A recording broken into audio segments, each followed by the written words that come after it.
দেশি রান্নাঘরে সবাইকে আসসালামু আলাইকুম। আমি আজকে স্বামী কাবাব বানাবো, আর রেসিপিটি আপনাদের সাথে শেয়ার করব।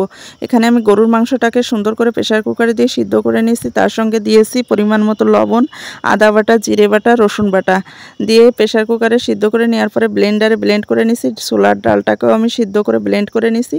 তো সব কিছু এখন আমি মাখিয়ে নেব। মাখানোর সময় দিয়েছি কাঁচামরিচ কুচি, পেঁয়াজ কুচি, কাবাব মশলা, শুকনো মরিচের গুঁড়া আর একটা ডিম দিয়ে মাখিয়ে নিয়েছি।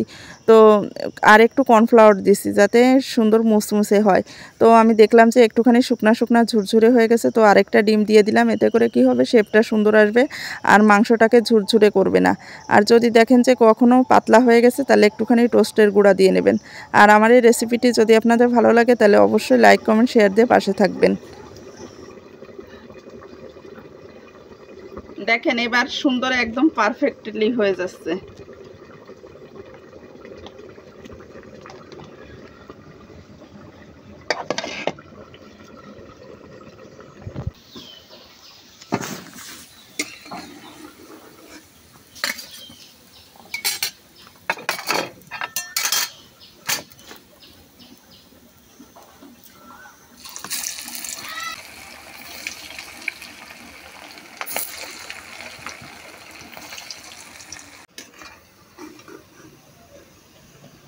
হয়ে গেছে আমার সবগুলো কাবাব ভাজা, একদম কমপ্লিট হয়ে গেছে।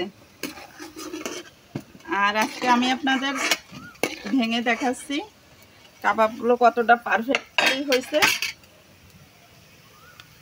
এই যে দেখেন একদম পারফেক্টলি হয়ে গেছে আর এতটাই মুসমুসে হয়েছে।